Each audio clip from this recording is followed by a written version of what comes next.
xin chào tất cả các bạn. Các bạn còn nhớ mình không? Mình tên là Sòn Say Luống Cô Đôm đây. Chắc là các bạn biết không, mình không phải là người Việt Nam nhé. Mình là người Lào đây. Hiện tại Say đang học tập và sinh sống tại thủ đô Hà Nội, đất nước Việt Nam này.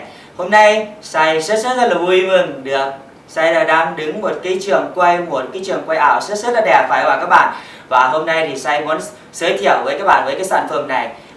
Để các bạn có một cái trường quay ảo rất là đẹp, nhất là các bạn đang làm về mặt kinh doanh này, về mặt thời trang này, về mặt mỹ phẩm, hay là có thể các bạn bán giày dép, phải không ạ? Thực sự nếu các bạn thì thường thì mình livestream, phải không ạ, thì mình sẽ không có một cái trường quay ảo, thì cái sự tương tác mình đối với cái khách hàng thì nó sẽ không được tương tác nhiều. Nhưng mà nếu thực sự các bạn đang có một cái trường quay ảo này, các bạn thấy không?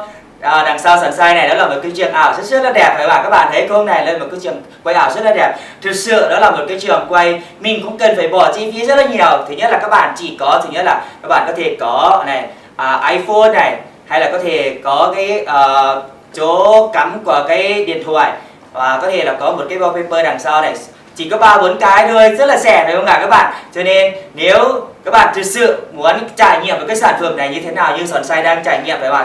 Các bạn thấy không?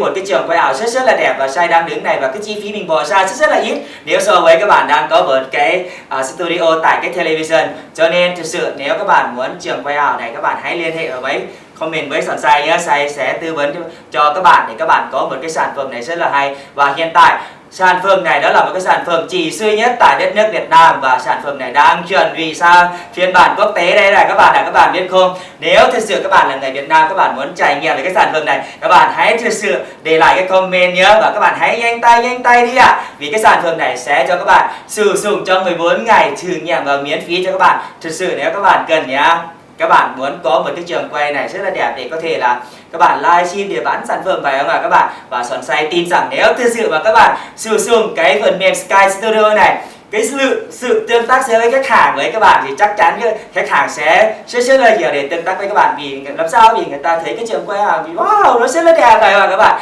Cho nên thực sự nếu các bạn thực sự muốn có sản phẩm này, các bạn hãy nhanh tay đi nhé, để lại comment ở dưới này để Sòn Say sẽ tư vấn cho các bạn.